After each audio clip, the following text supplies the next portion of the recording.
2024 पासून जे काही आपत्ती आल्या त्याची तर त्या पैशाचा तर पत्ताच नाही.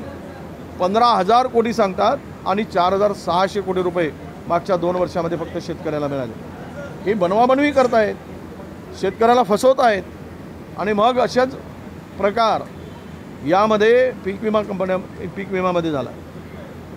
बीडमध्ये MIDCच्या जागेवर शेती केली.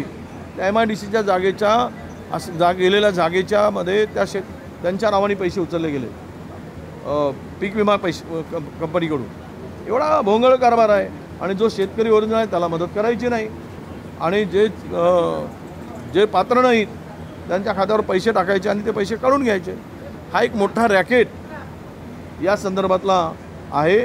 पण त्याचा पर्दाफाश करू शकत नाही कारण सत्ताधाऱ्यांची हातमिळवणी आहे. सर, दुसरा एक विषय असा आहे की लाडकी बहीण योजनेच्या काही ठिकाणी फॉर्मवरती जिल्ह्यामध्ये अतिवृष्ट शेतकरी आहेत, त्यांची नुकसान भरपाई बोगस शेतकऱ्यांकडून घेतली जाते. यामध्ये सरकार अपयशी ठरतंय का? सरकारचं लक्षच नाही. सरकारचं लक्ष काही ना येऊन जाऊन खोटे नेरेटिव्ह आता ह्याच्यावरच लक्ष आहे. यांनी खोटे नेरेटिव्ह सेट केला, यांनी त्या प्रकरणात खोटे नेरेटिव्ह सेट केला. आम्ही आता सावध झालो. काय सावध झालात? काय खोटं नेरेटिव्ह आहे? तुम्ही स्वतः याची सुरुवात केली, हे खोटं बोलण्याची, लोकांना फसवण्याची. तर हे सगळं काय आहे? यामध्ये या सरकारचं लक्ष कुठे नाही आणि सरकारचे अनास्था, सरकारचं दुर्लक्ष, त्यामुळे शेतकऱ्यावर अन्याय होतो. साहेब, एक मनोज जरांगे यांनी एक विधान केले की 288 विधानसभा जागावर कुणाला निवडून आणायचं आणि कुणाला पाडायचं या संदर्भातला निर्णय घेतला जाईल मराठा समाजाच्या बैठकीत. त्याच्यात बघता तो त्यांचा प्रत्येकाला बोलण्याचा अधिकार आहे. आता जरांगे पाटील म्हणत असतील की कोणाला पाडायचं, कोणाला ठरवायचं, तर हे जनता ठरवेल. आम्ही त्याच्यावर काय बोलणार? त्यांचं म्हणणं आहे की कोणाला निवडून आणायचं आणि कोणाला पाडायचं. तर हे याचा निर्णय जरांगे पाटील घेतात की जनता घेते हे येताना निवडणुकीमध्ये ठरेल. राहुल गांधी वारकेला येणार आहेत किंवा त्यांना निमंत्रण दिलं गेलेलं आहे. त्यावर माजी खासदार रणजित निंबाळकर असे म्हटलेत की राहुल गांधींनी कॅटवॉक करायला वारीमध्ये येऊन. माजी खासदार रणजित निंबाळकर यांनी असं म्हटलंय की राहुल गांधी यांनी कॅटवॉक करायला. नाही, त्यांची फाडते. त्या निंबाळकरांना सांगतो मी, तुमची का फाडते? राहुल गांधींचं नाव घेतल्याबरोबर तुमच्या डोक्यातच आस्था आणि प्रेम आहे काय की हे तुमची भाजपा आता 10 वर्ष झाली सत्तेत आली, कुठे होती त्या वारीतनं? काय संबंध होता त्यांचा? तुम्ही मोठ्या नाकाने कांदे सोलताय. हे सगळं जे काही वारीचा मार्ग असेल दिवसेंदिवस प्रशस्त करायचा, वारींना सोयीसुविधा पुरवायच्या, हे कोणी केलं आहे? तुमच्या आजोबांनी केलं काय? हे काँग्रेसनीच केलं? हे काय RSSनी केलं काय? त्यामुळं ते भ्रमिष्ट झाले आहेत. त्यांना जळी स्थळी गांधीचं नाव घेतलं की त्यांना भीती वाटायला लागली. जसं त्यावेळेस धनाजी आणि संताजींचं नाव घेतल्याबरोबर त्यावेळेस मोगलांची थरकाप उडायची, तशी भीती आता यांच्या डोक्यात राहुल गांधी म्हटल्याबरोबर यांच्या डोक्यावरचे केस उभे होतात.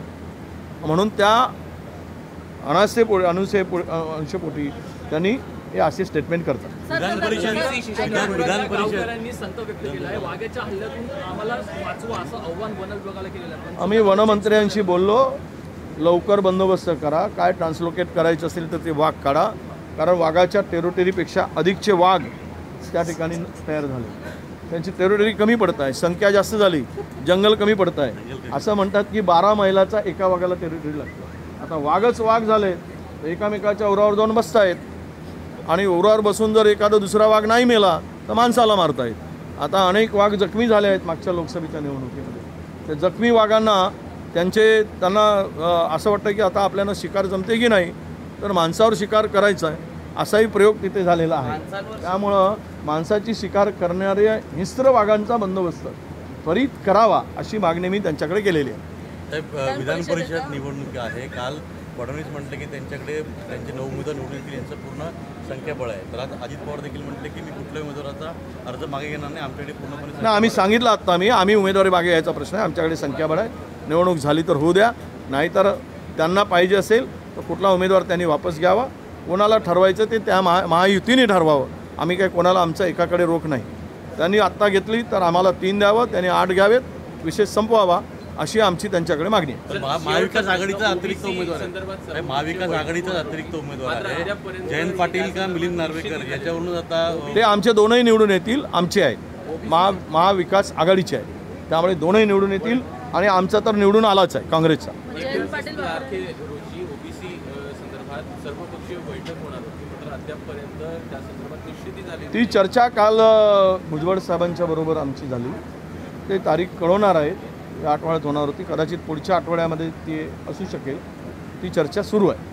सर, काही ठिकाणी लाडकी बहीण योजनेच्या फॉर्मवरती मोदींचे आणि सीएम डीसीएमचे फोटो पाहायला मिळाले. लाडकी बहिणीच्या फॉर्मवर कितीही फोटो लावा, युरियाच्या बॅगवर फोटो लावलेत आणि युरियाच्या बॅगवर फोटो लावल्यामुळं शेतकऱ्यांनी कशी जिरवली हे महाराष्ट्रातील महायुती विसरू शकत नाही. पुन्हा अधिक फोटो लावाल तर तुमची अधिक जिरवतील, त्यामुळे त्या फोटोच्या भानगडीत पडू नका. आमचा त्यांना सल्ला आहे, नाही तर तुमच्या फोटोवरच काय राग काढतील. कारण ते चेहरे आता लोकांना नको आहेत. हे चेहरे पाहिले की लोकांचा संताप होते. त्यामुळं उलट करण्यापेक्षा चांगलं काही होईल तर सद्बुद्धी त्यांना पंढरीच्या पांडुरंगाने द्यावी, एवढीच त्यांना आमची विनंती. काल देवेंद्र फडणवीसांनी आपल्यावरती प्रतिक्रिया दिलेली आहे. जमिनी असेल दुग्ध विकासाच्या आधारे आमच्याकडे पुरावे आहेत. आम्हाला माहीत आहे, मी प्रतिक्रिया ऐकली. अजून काही पुरावे आहेत.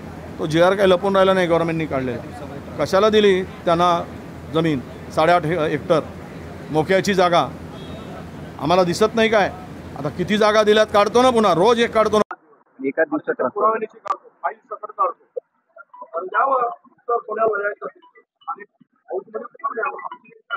व्यक्तिगत टीका केली आपल्यावरती की आपण खोटं बोला, आपण रेटून बोला, आपल्या कुटुंबाची देखील आपण खोटं बोलतो.